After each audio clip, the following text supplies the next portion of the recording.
Listo, buenas noches. Bueno, vamos a iniciar la sesión de hoy. Quiero retomar donde nos quedamos. Y sí, intencionalmente me he estado yendo muy lento por dos cosas que ya les mencioné. Una, este seminario que estamos leyendo de Heidegger está inédito en español, ¿no? Está traducido al inglés, como les comentaba, y está la edición de sus obras. Segunda, es un Heidegger joven, no he comentado cada sesión, previo a Ser y Tiempo, pero aquí ya se esquematiza mucho de lo que trabaja en Ser y Tiempo. Y tercera, Aristóteles, haciendo eco de lo que Hegel decía, de lo que Heidegger decía, pues no ha sido leído aún, ¿no? No podemos decir que se haya leído Aristóteles, pues sin pasar por el sesgo escolástico, que fue, digamos, un sesgo importante que marcó las lecturas de Aristóteles. Entonces, creo que hay mucho que decir de este pensador. Y bueno, pues por ahí vamos a seguir. Recuerden que estamos siguiendo a Heidegger respecto a la lectura que está haciendo de la Usía aristotélica y sobre todo las interpretaciones originales.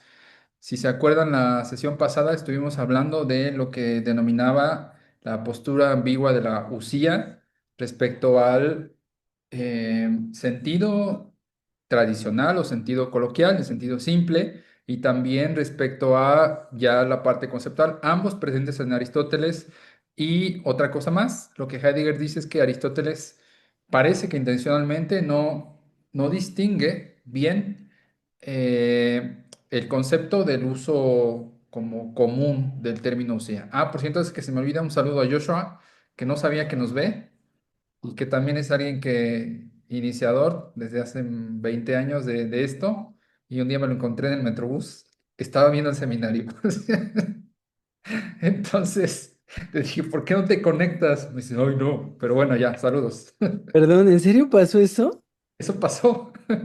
¡Qué agradable! ¡Qué agradable! Sí, entonces bueno, pues un saludo al buen Joshua. Bueno, entonces voy a continuar y como lo hicimos la sesión pasada, vamos comentando, ¿no? Habíamos interrumpido en este apartado en alfa, ¿no? Donde Heidegger va a hablar de la usía como entes, como los entes. Entonces dice, de las direcciones fundamentales de significado del término usía, elegimos inicialmente aquella que se intenciona a los propios entes. En este uso aparece la expresión usiai. Se dice de diversos entes en la medida en que poseen diversos caracteres de ser. Los entes mismos son siempre descubiertos de forma primaria antes que el ser. Esto está en el libro de Aristóteles 7 de Metafísica, capítulo 2, que diría, esta traducción de Heidegger, el ser de los entes se muestra de la manera más clara en los sómata. ¿Se acuerdan que ahí nos quedemos, no?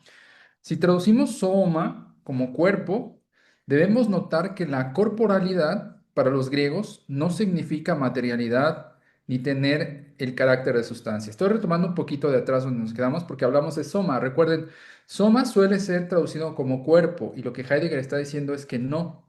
Soma no se traduce como cuerpo ni parece que los griegos lo entendían como lo entendemos ahora, ¿no? Más bien, soma significa una forma característica de lo que irrumpe, la evidente presencia de un ente que está ahí. De tal forma que más tarde, tosoma equivale a su, que es tú. Y después soma llega a significar esclavo, prisionero, un ente que me pertenece, que está a mi disposición, aquello que está ahí para mí en su irrupción y evidencia. Recuerden que soma es esto, lo que está en su irrupción y evidencia frente a mí. Este significado también debe ser escuchado. Tales zoomata son, por lo tanto, no solo cosas corporales, sino también animales, árboles, tierra, agua, aire, los física, e incluso el Uranos, ¿no? Como el universo, el cosmos, ¿no? No solo cosas inertes, sino entes que, de forma inicial y en su mayoría, están ahí en la cotidianidad de la vida. Eso sería soma. Aristóteles dice de estos entes que para él eh, directa y de forma primaria, la usía se muestra en ellos. ¿Se acuerdan que habíamos hablado de las dos formas de que la usía se muestra? Una es a partir del logos, que es por medio de la palabra, la usía como tal se puede mostrar de la usía de los entes, y la otra es a partir de esta presencia que irrumpe, que es el soma. Ajá. Si hay algún, dice Heidegger, si haya un otro tipo de ente que califique como usía, es una cuestión abierta. Usía hay, cada una dice lo mismo que otra, sin condiciones, a saber, que estos entes son. Estos entes son abordados en sentido genuino como entes en la evidencia del ser ahí natural. Entonces, esto lo va a desarrollar más adelante en Ser y Tiempo, lo que va a llamar los Vorhandenheit, que son los entes que están a la mano, pero en los griegos parece que sí, esta noción de sómata está presente. Entonces seguimos, aquí nos detuvimos la vez pasada. Por lo tanto, para Aristóteles y para toda investigación que indague el ser y que por tanto quiera tener un suelo sobre el cual apoyarse, es evidente que se parte de la consideración del ser y de la estructura del ser que está ahí, de forma primaria, de este modo que se parte de un sentido del ser que la naturalidad comprende sin reservas. La vida se mueve en una inteligibilidad natural de aquello que es inmediatamente intencionado cuando se dice ser y entes en el hablar, ¿no? Esto como tal, tomado de la física de la metafísica de Aristóteles y cita la traducción que Heidegger hace de Aristóteles. Se acuerda que los entes en sentido genuino pertenecen a lo que se percibe como aesthesis, ¿no? Que esto en realidad es a veces traducido como sensación, ¿sí?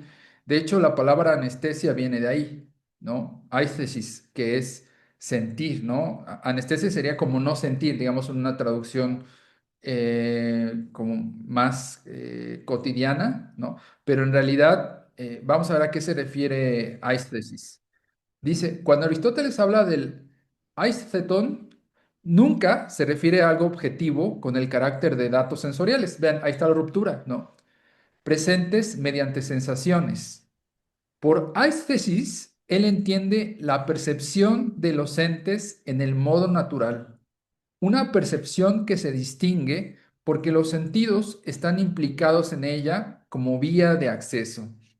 Es el modo natural de ver y hablar de las cosas como los árboles o la luna. Existe un acuerdo predominante en que los entes que son accesibles mediante la aesthesis tienen el carácter de usía. Por tanto, en el campo de estos entes, la investigación que debe emprenderse en primer lugar es la investigación de la estructura de la usía misma. Entonces, vean cómo hay una fuerte relación entre soma y aesthesis, ¿no? Porque ambos hacen referencia a los entes que están delante de uno, ¿no? Delante de quien está, como decirlo, percibiendo la usía.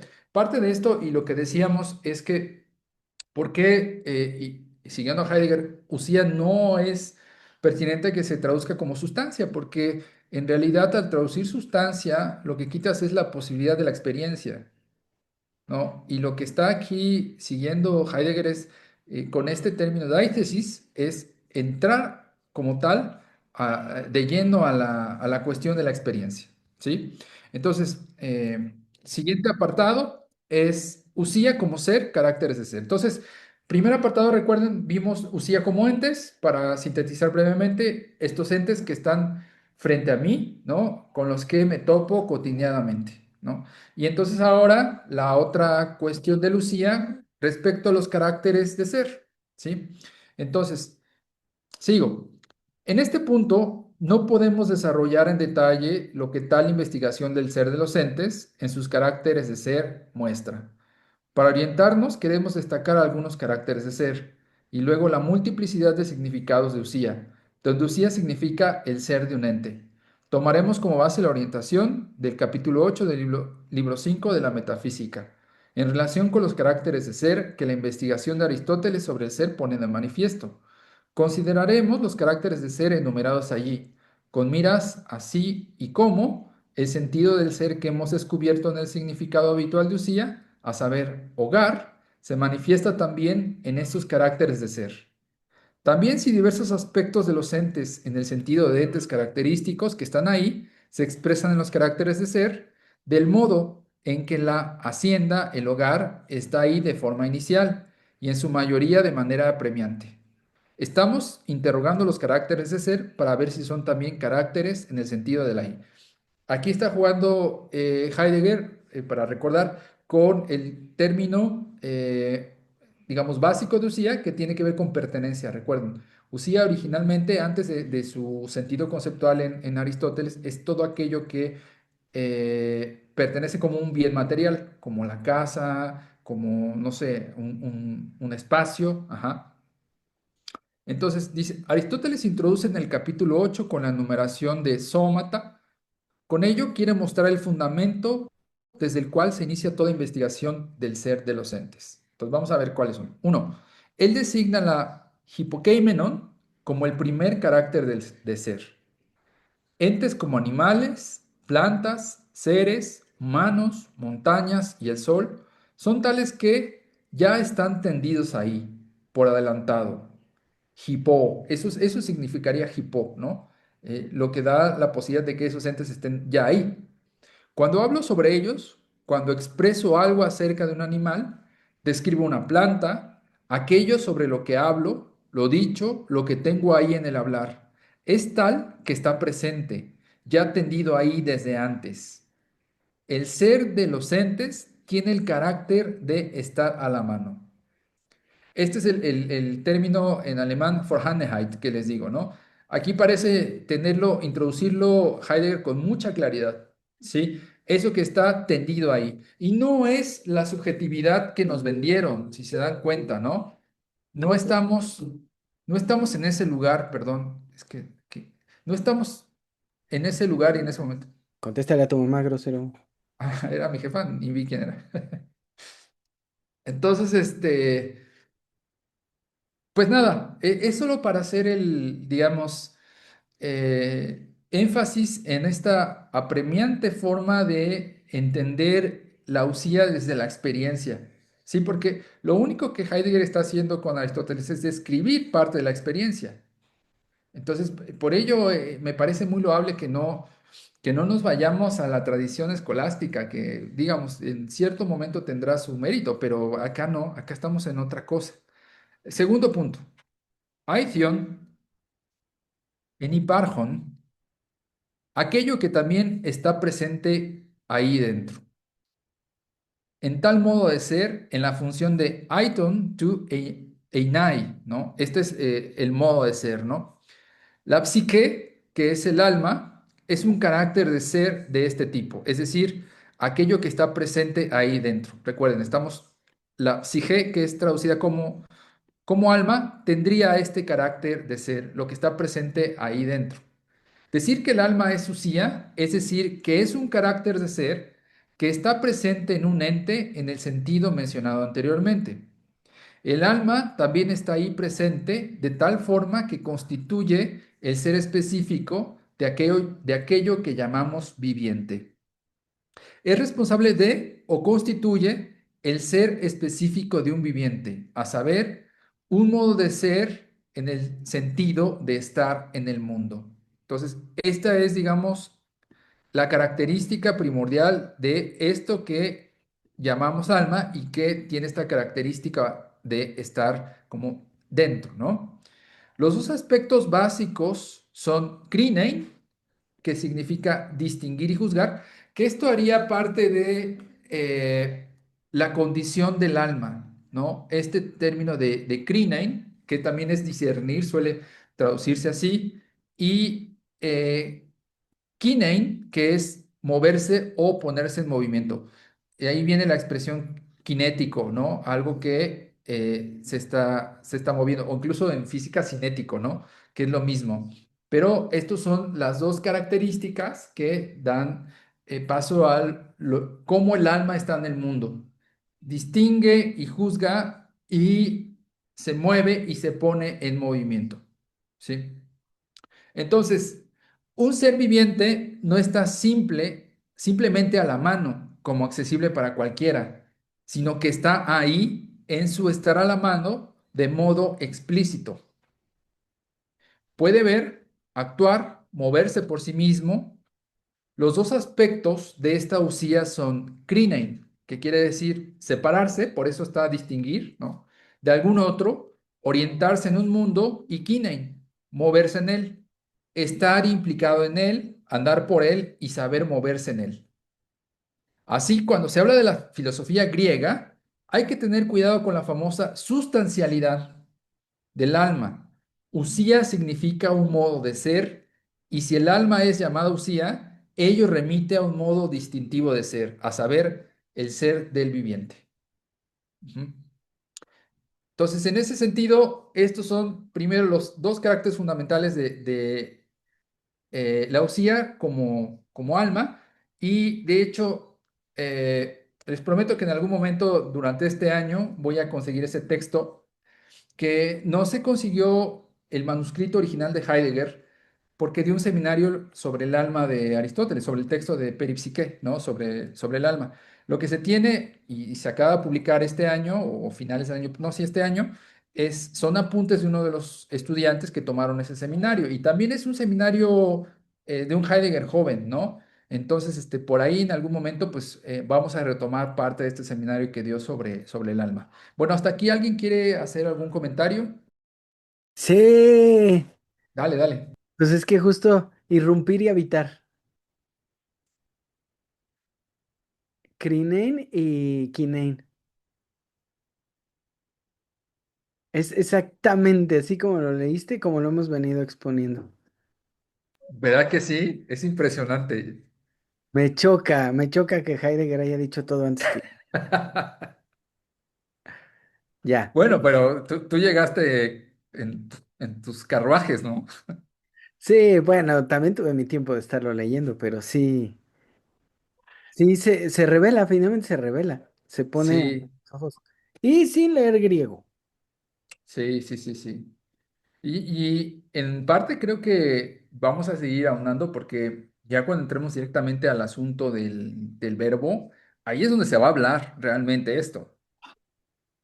¿Sabes qué se me antoja en algún momento pausar, no pausar solo por una semana mi seminario y leer para ustedes y con ustedes, construir, habitar, pensar?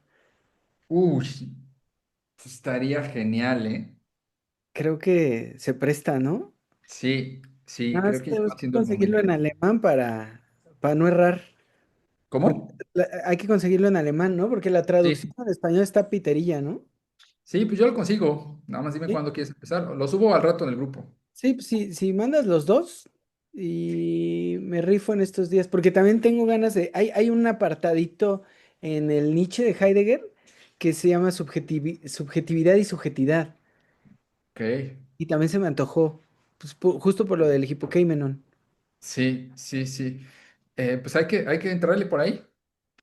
Sí, Me sí, estaba acordando que mi edición del Nietzsche de Heidegger, no, no es esa, pero hay una edición, una traducción al español que tiene este escudo prehispánico, el calendario del sol, que tiene que ver esto. O sea, la portada del libro es el calendario prehispánico, es el texto del Nietzsche de Heidegger, ¿no? ya, ese es el que está en dos tomos, ¿no? El El que, dos tomos, ajá. sí, Sí, porque ya en el de un solo tomo está la clásica foto de Nietzsche, bigotón. exactamente, exactamente. Lo malo de leer a Heidegger es que uno termina queriendo leer todo de Heidegger. Es bien complicado porque es, pues, o sea, dice todo el tiempo en un montón de lados. Sí, sí, Y sí. como fueron, ¿qué? Le habremos dado como 15 años a estar leyendo ese de señor. Pues sí, un poco más, ¿no? Pues por eso tenemos tantas referencias. Y nada más que llegue la Alejandra, porque pues ella también lo ha leído el chingo. Y el Rommel, ¿cómo estaría bueno que viniera ese señor? Sí, pues sí.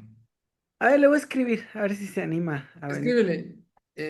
Pero Alejandra además tiene, creo, aquí ahorita los que estamos, un recorrido mucho, me parece mucho más profundo que nosotros de Heidegger, ¿no? Pues es que ella junto con el Rommel estuvieron en eso y dieron el Sí, seminario de Ser y Tiempo. Sí, sí, sí. Tú no estuviste en ese, ¿no? Yo nada más llegué un tiempo. Fragmentos, al inicio nada más, después ya no pude estar. Sí. Pero bueno, voy a hacer eso, construir, habitar, pensar y voy a revisar lo del Nietzsche. Pero bueno, ya te dejo seguir. Vale. ¿Alguien más quiere comentar algo? No. Bueno, sigamos un poquito más. Tres. Morion en Hipparcon. Este carácter está representado, por ejemplo, por la superficie de un cuerpo. Si retiro la superficie de un cuerpo de la I, el cuerpo queda eliminado. Ya no está ahí. La superficie entonces constituye el ser ahí y el posible ser ahí de un cuerpo. Del mismo modo que la línea constituye el posible ser ahí de una superficie.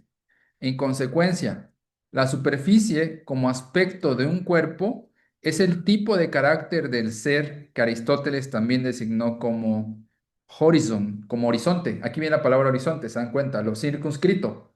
Ajá.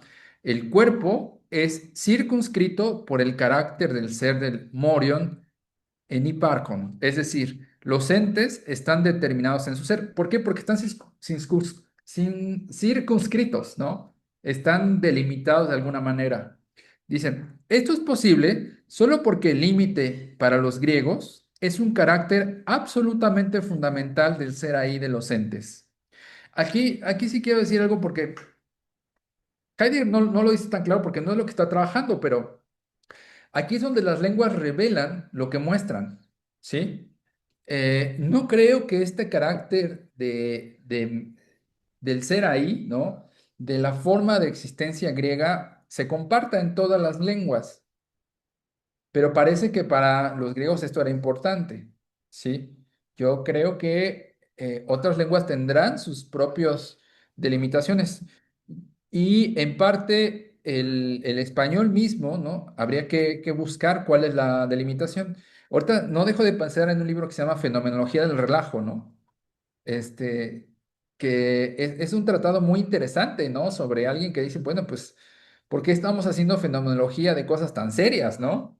¿Por qué como hispanohablantes no hemos hecho una fenomenología del relajo, ¿no? Entonces es un texto, pues, interesante y en ese sentido creo que el español está, pues, está en otro lugar, ¿no? A diferencia de lo que el griego está mostrando. Sigo.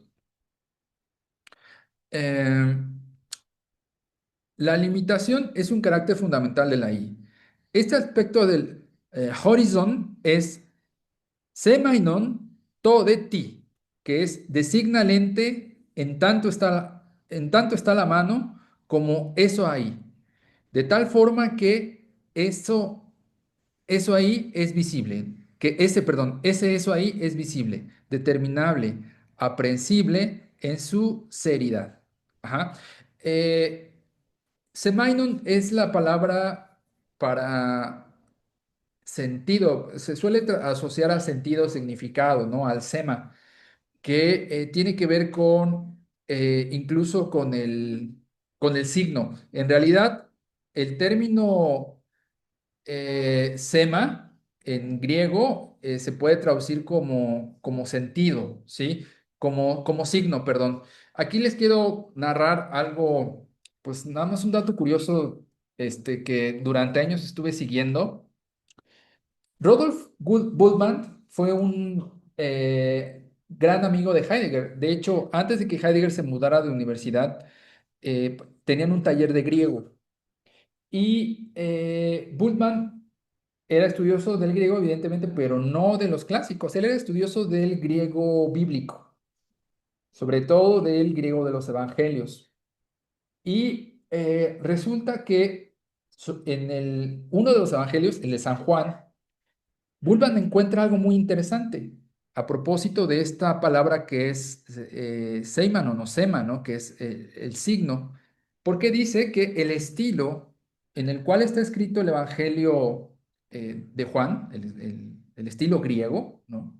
Eso obviamente no se ve en el español porque no lo leemos en griego, ¿no? Eh, la forma en que describen a Jesús en ese Evangelio y la forma en que se usa el término semainon, ¿no? O sema, ¿no?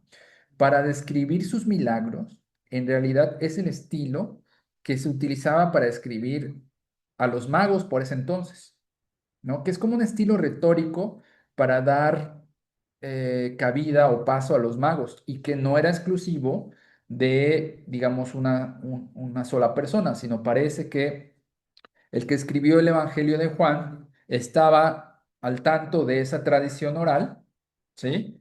Y la puso en letra, ¿no? Entonces, y lo que hizo Bullman, ¿no? Es decir, es que esto, el término semainon, ¿no?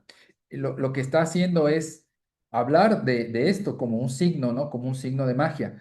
Y escribió un texto interesantísimo, larguísimo, que discutió con Heidegger en algunas cartas, y pues la iglesia lo excomulgó, ¿no? A Bultmann, ¿no? Por su Evangelio de los Signos. Entonces, es una historia muy, muy interesante porque lo que hace Bultmann es, o sea, sí está, siempre estuvo impregnado del pensamiento de Heidegger y pues darle una nueva lectura incluso a estos textos más canónicos, ¿no? Nada más quería hacer un paréntesis sobre esto. Voy a continuar, ¿no? Puesto que la circunscripción, el horizon, el horizonte, ¿no? Desempeña el papel peculiar de determinar a los entes en su ser, de ahí que algunos hayan tenido la idea de describir como usía al límite general o al número, en su sentido más amplio. Los pitagóricos, así como los platónicos, vieron en el número la auténtica usía. Los números como usiai, ¿no? Como usías. Algo numérico o cuantitativo circunscribe a los entes en cuanto tales. No son sustancias o daimones que existen en nuestro entorno, ¿no? Entonces, aquí, aunque Heidegger no entra a esta parte más abstracta, ¿no? Y porque está presente en Platón, está presente en Aristóteles, en toda la escuela pitagórica, ¿no? De los números, de la geometría. Porque si uno lee, por ejemplo, los primeros analíticos, que es la manera, o se ha traducido así como la forma moderna de demostrar un teorema matemático, ¿no? O por lo menos una parte, pues está lleno de conceptos abstractos. Lo que Heidegger dice, bueno, no me voy a meter ahí, pero es importante describir por qué para los griegos una de las usías es esta, algo que está delimitado así. Y en ese algo ponen algo abstracto como el número o la línea. Ajá. Entonces, un cuarto tipo de usía, que es toti en enai. Dice, Aristóteles no inventó este término, más bien le fue transmitido por la tradición. Toti en enai es un carácter de ser, específicamente aquel carácter sobre cuya base el logos, en cuanto horismos, recuerden que horismos también es de delimitación, ¿no? Se dirige a los entes. El toti en enai es en particular el tema del horismos. No se espera aquí una comprensión extensa de ese carácter de ser, aunque quizá nos aparezca al final de la lección. Solo caracterizaré el significado de ese carácter de ser y en su contexto de manera completamente superficial con lo siguiente. Se refiere al ser, es decir, al qué ser en tanto que ya era. Designa un ente en sí mismo, esto es, con respecto a lo que ya era, desde lo cual proviene su ser, con respecto a su origen, a su haber llegado a estar ahí. Por tanto, toti en enai es el ser de lo particular. Usía ekastú, lo cual no significa todo, ni siquiera lo singular o lo individual. Con tales traducciones se ha extraviado el sentido. Ekas significa lejos. Ekastu significa lo particular, en la medida en que me detengo en ello, en la medida en que lo veo desde cierta distancia. Lo particular no es precisamente lo que se ve de forma inicial y directa, sino que solo es accesible cuando tomo cierta distancia respecto de ello y se me presenta de este modo desde esa distancia. Ta Cacecasta son los aspectos que constituyen la particularidad de un ente.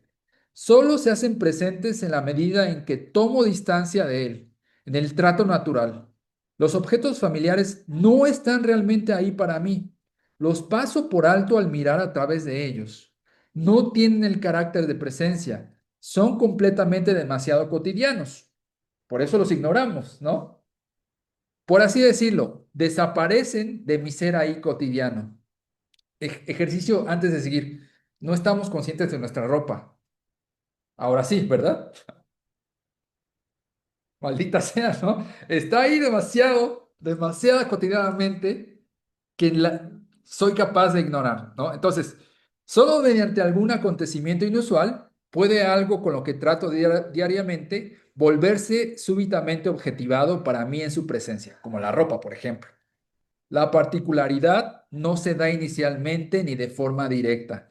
Se requiere tomar distancia para ver la cotidianidad en su ser ahí, para tenerla presente y los caracteres de ser que muestran explícitamente al ente que está ahí, en su ser ahí, que constituyen el carácter ahí del ser. Están determinados en el toti en enai de Aristóteles. Quiero terminar este.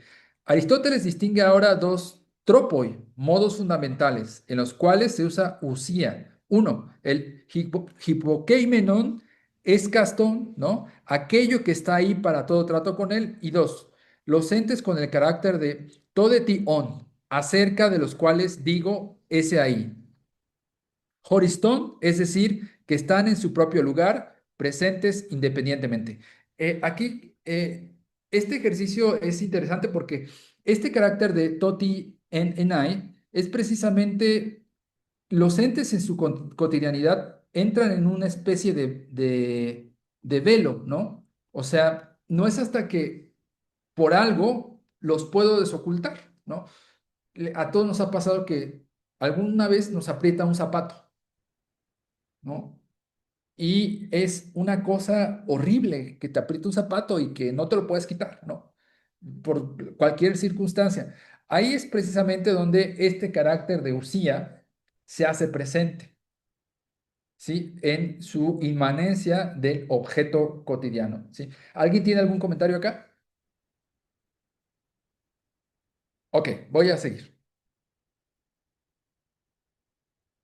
Cinco, esta independencia se expresa mediante el eidos. Está haciendo Heidegger una continuación. Aquello que es visto, avistado, el aspecto, la apariencia de un ente. Aquello que veo aquí y que identifico como ser ahí, presente de forma independiente, aparece como una silla y por tanto es para los griegos una silla, ¿no? El eidos es la forma. Suele ser traducido en la forma, pero Heidegger le da una traducción nueva a eidos, que es aquello que es visto o avistado. Ajá, con todos los caracteres presentes, ¿no? Por ejemplo, la inmanencia, el horismos, que esté delimitado, que esté definido, ¿no? Entonces, voy a seguir un poquito.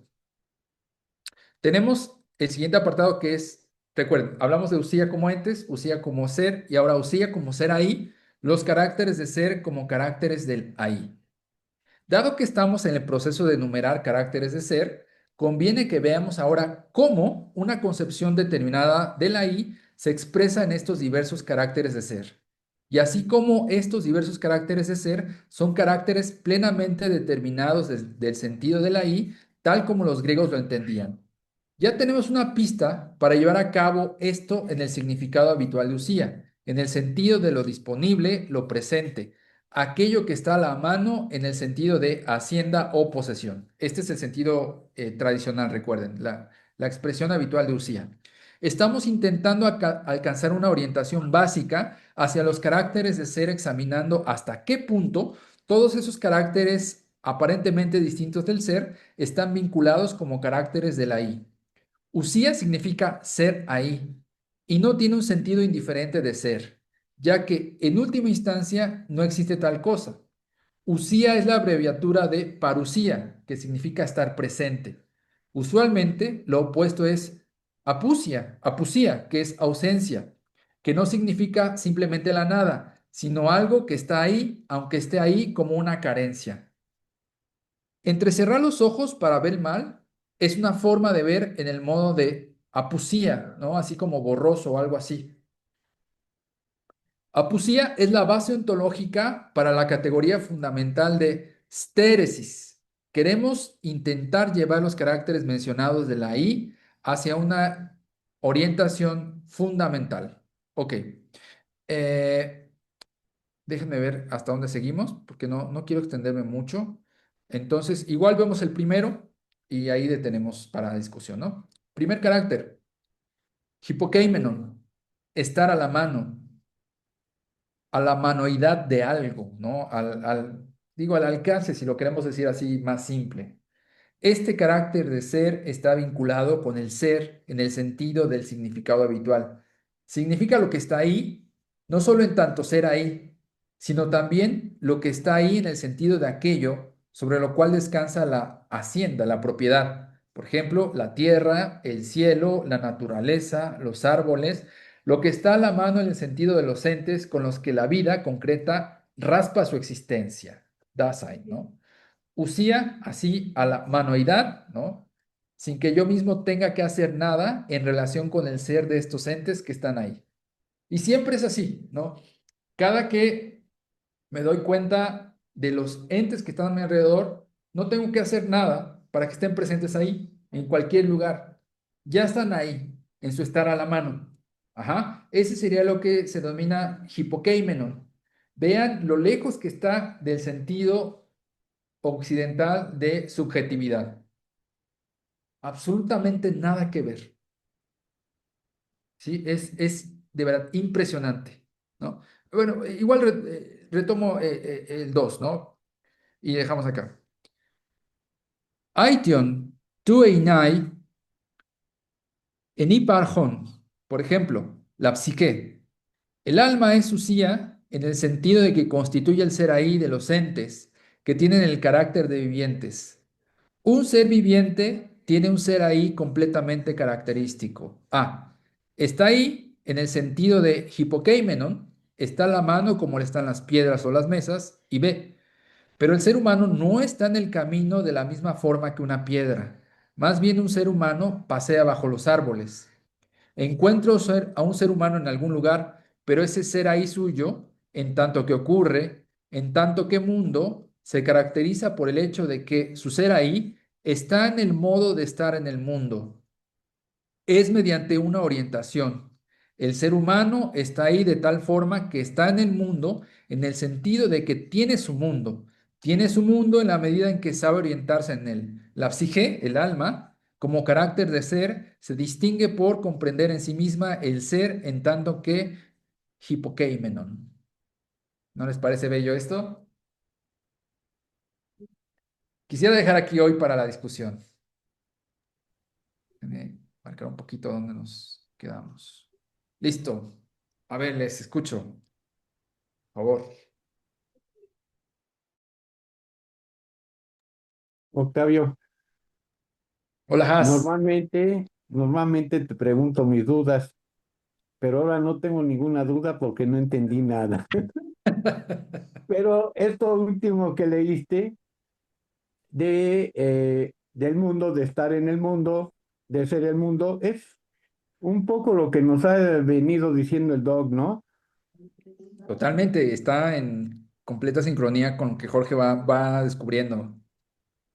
Sí, sí, sí, nada más eso te quería comentar, pero pues dudas, te digo, a Heidegger nunca le he entendido y no creo que le llegue a entender nunca. Es complejo, sí. Pues gracias, Has, por el comentario. Si quieres releer este texto, está en el grupo de Telegram, este manuscrito. Ok, lo voy a buscar. Gracias. A ti. ¿Quién más?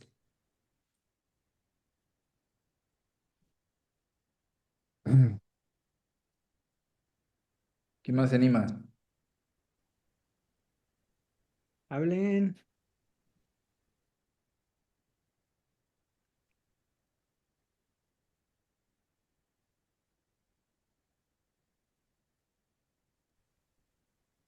Jorge, pues tú Pues, comenta. estoy esperando a que hablen los demás, porque yo siempre ocupo el micrófono. Axel, Jessica, Eduardo, ¿quién anda por acá también? Marta, Ángel, ¿quién es Val? Val, me parece que es una persona nueva que invitó a Ángel, si no me equivoco. Ah, Eric, ¿alguien quiere comentar algo?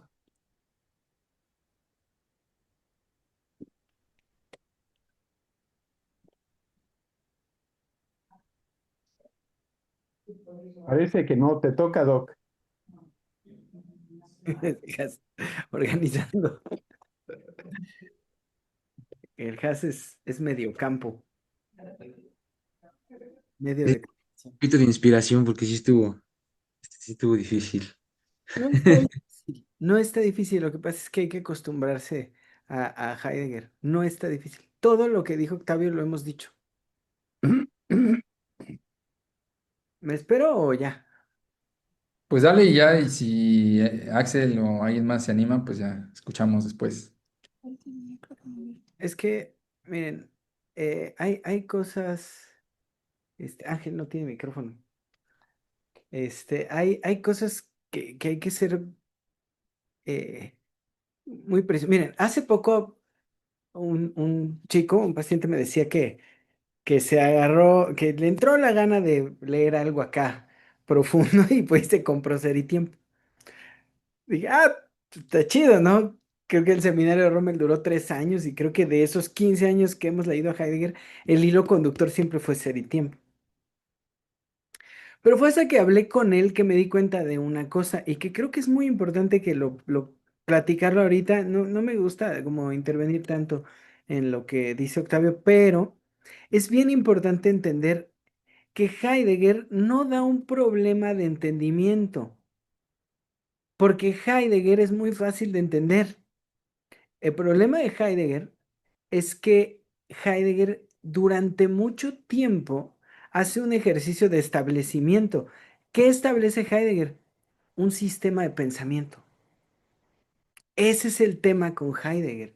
O sea, el problema es que si leen a Heidegger en algún momento con mucha formalidad, porque requiere formalidad porque escribió un chingo y porque además dictó muchas conferencias y dio muchas clases y todo lo han editado porque pues es taquillero el Heidegger. Saquen lo que saquen, va a haber 800 cabrones que lo compren en un ratito, ¿no? O sea, la verdad es que eso es lo que hace que Heidegger sea, eh, que tenga tanta obra publicada, porque es muy taquillero.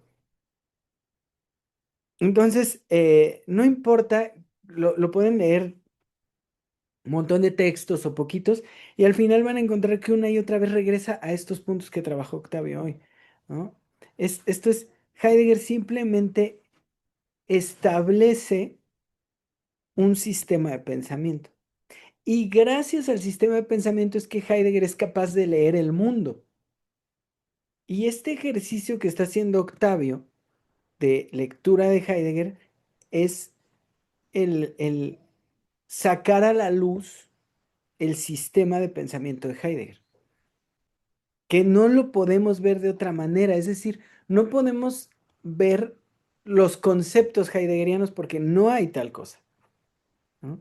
No podemos ver las lecciones concretas heideggerianas porque no hay tal cosa. Porque la maravilla de Heidegger es que establece un sistema de pensamiento.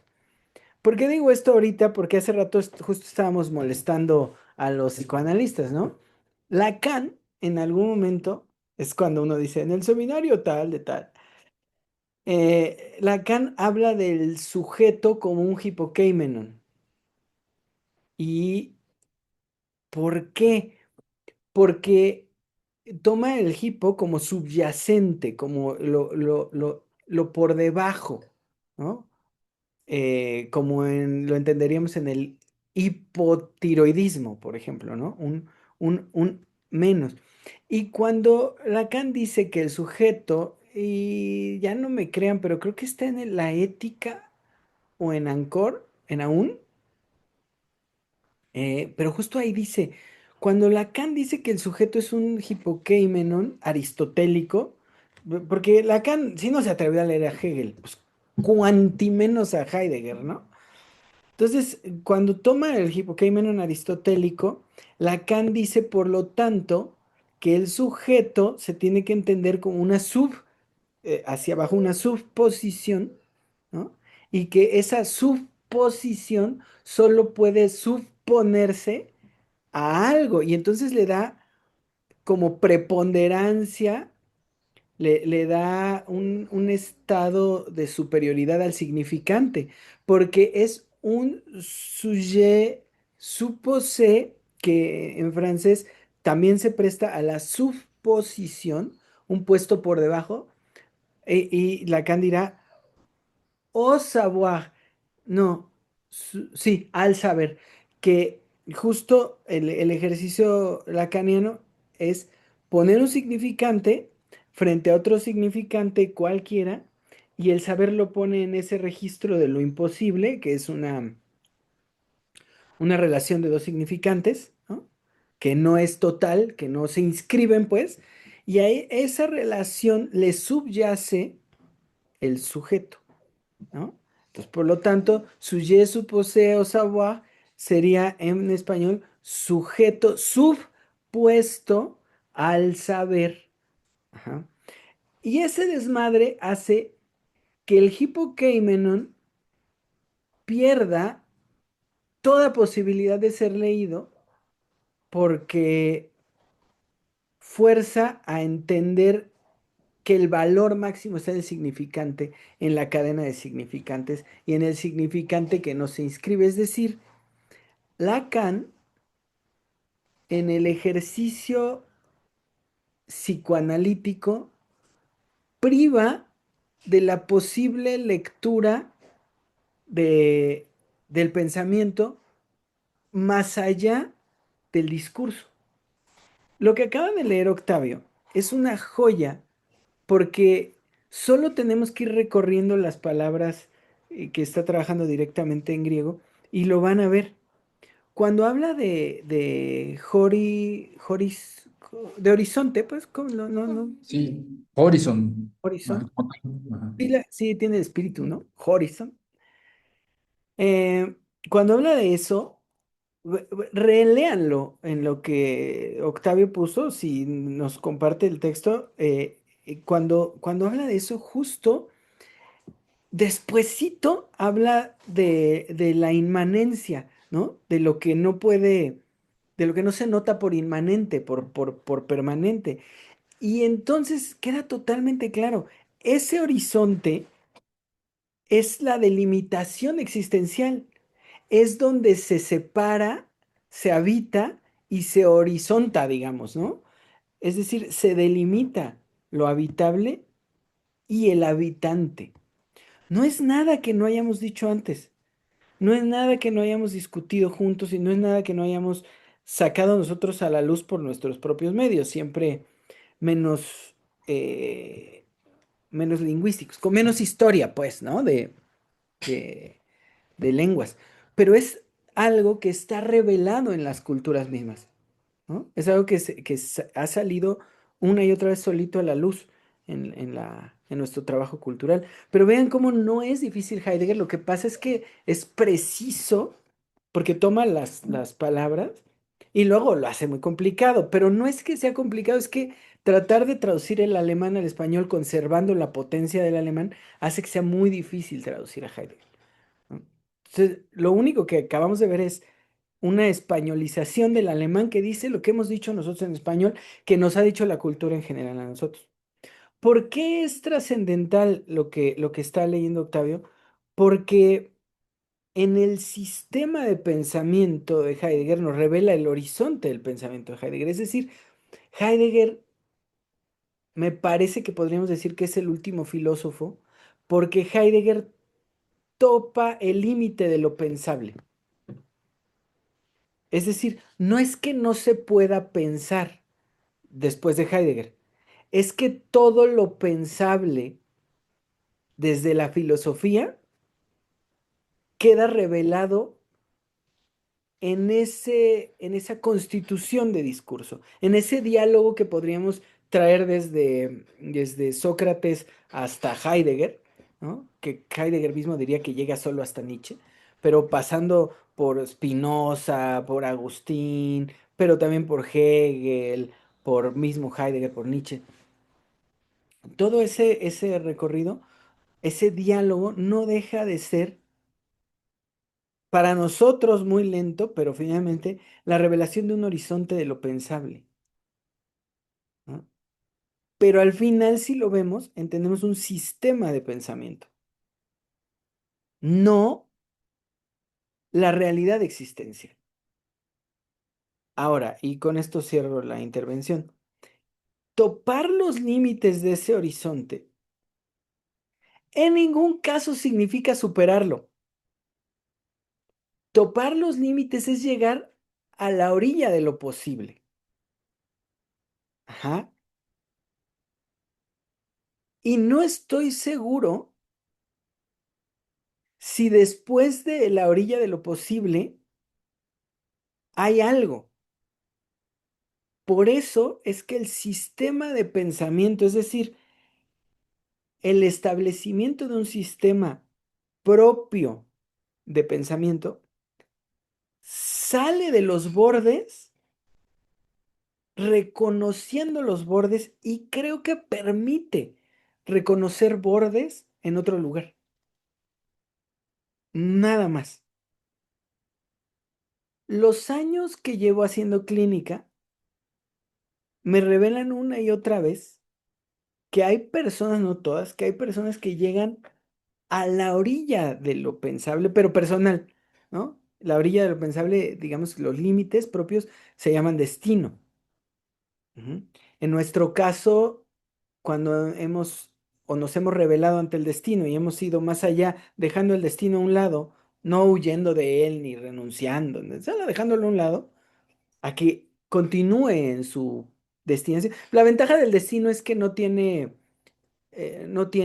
intención. El destino no es intencionado. El destino solo es un acontecer fantasmagórico que está allí, ¿no? Sea que se ejecute o se libre en nosotros, o que se libre en ese mantenerse como fantasma, ¿no? Como un acontecimiento recurrente. Pero regularmente una persona en clínica llega a ese borde, ¿no? Del destino y ahí les va. Mayoritariamente se termina la clínica en ese lugar. La gente regresa, porque lo que hay después implica una responsabilidad superior, que es el establecimiento de un estilo existencial, que no digo un estilo de pensamiento, eso todavía, digo un sistema de pensamiento, eso todavía está más lejos.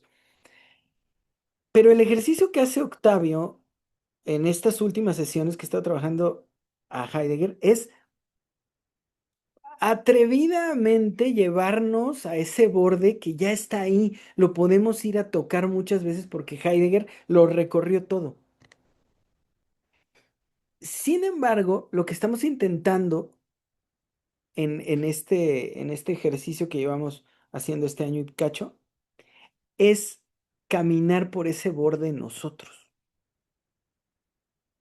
que es distinto al instructivo. Ajá. Es tratar de llegar a ese borde. En ese bordeamiento que estamos intentando hacer, queremos confiar en una cosa que Heidegger dice muy puntualmente, que el horizonte se revele.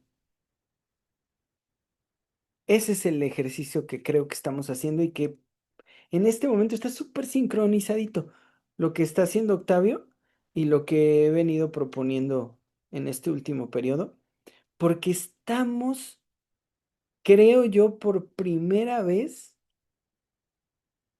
tocando el horizonte sin que el horizonte se haya revelado en su totalidad. Si las cosas son como creo, el territorio de lo posible, es decir, la delimitación de lo posible, se va a revelar en algún momento en los próximos meses. Pero todavía no está claro ni cómo ni cuándo. Pero el hecho es que se va a revelar. Y creo que es lo que Octavio hace cuando muestra esa territorialidad, ese sistema heideggeriano. Es un tesoro lo que está haciendo Octavio. Brutal, brutal, brutal. Yo nunca me he atrevido a dar un seminario de Heidegger. Nunca. Solo si acaso el que hice la primera parte de la República y fue directo de Platón con comentarios de Heidegger. Pero nunca me he atrevido a dar un seminario de Heidegger. No sé si siento que le quedo chico o que me da flojera. Es que ese señor es una telaraña enorme. Pero lo que hace Octavio es valiosísimo porque revela el territorio de lo posible en cuanto a pensamiento filosófico. Y nosotros estamos intentando llegar al bordeamiento de lo posible, a ver si se revela, ahí va la valentía, cierta universalidad de ese territorio. Es todo lo que tengo que decir, Octavio, perdón por la larga intervención. No, al contrario, Jorge. Eh, si no hay más, quisiera cerrar con algo para como abonar a lo que Jorge dice de que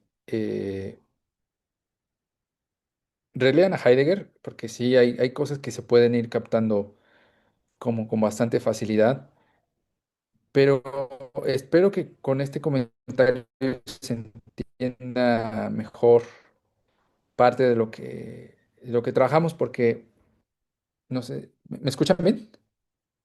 Sí, como que bueno, está haciendo dos diferencias fundamentales: los entes que están ahí en el mundo, que están ahí como tal, a la mano, eh, y dos, los entes que poseen un alma, los seres humanos en general, bueno, y animales, ¿no? Que en realidad la característica es que se mueven y están en el mundo, a diferencia de los entes que están solo maravillosa, una forma hermosa. El griego lo reveló en el pensamiento, pero hay lenguas que lo revelan en la forma misma de construir incluso las palabras. Por ejemplo, los griegos no tienen una distinción eh, entre el singular y plural respecto a los seres animados e inanimados. En griego todo se hace plural: seres animados e inanimados, ¿sí? Igual que en español. No tenemos una distinción entre singular y plural, pero hay lenguas que sí. Y ahí es donde viene esta cuestión que parece tocar este borde universal de diversas maneras, porque lo que Heidegger está diciendo de ese ser ahí de los entes, les pongo un ejemplo de una lengua que también he estado estos años trabajando, que es el náhuatl, ¿no? En el náhuatl, vamos a decirlo con Heidegger, ¿no? Los entes que están ahí, simplemente en el mundo, no se pueden pluralizar.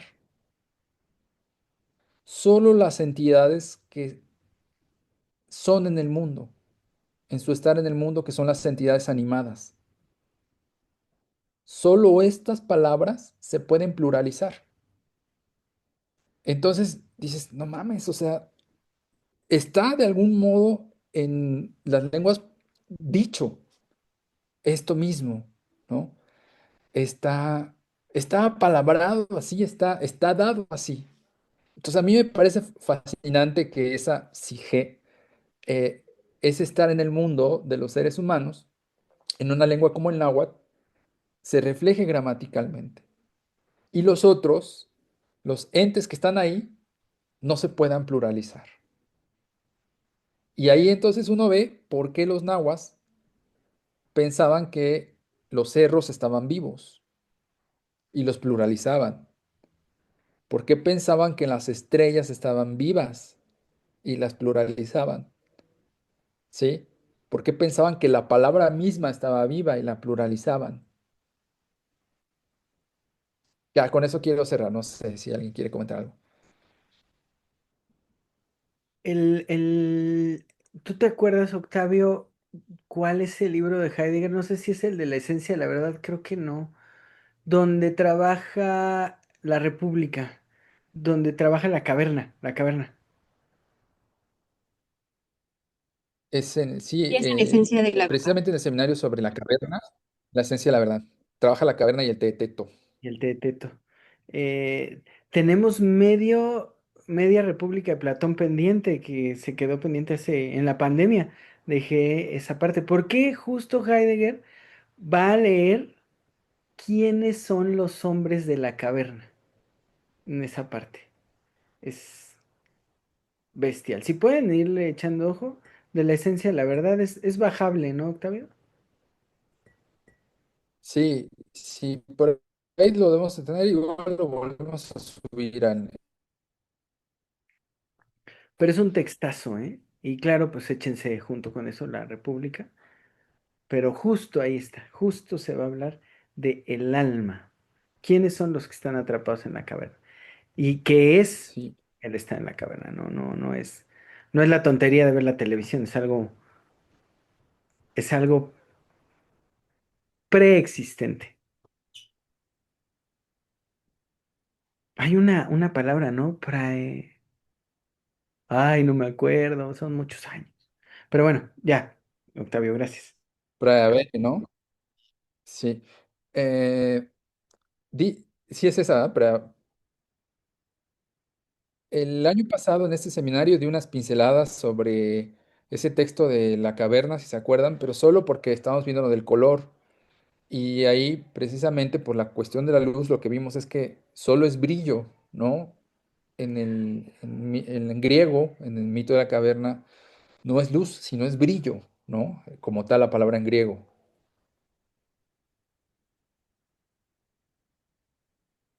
Ya. Sí, es para, a ver, Bueno, pues, por ahí veré, sí. ¿Alguien más? Si no, cerramos aquí.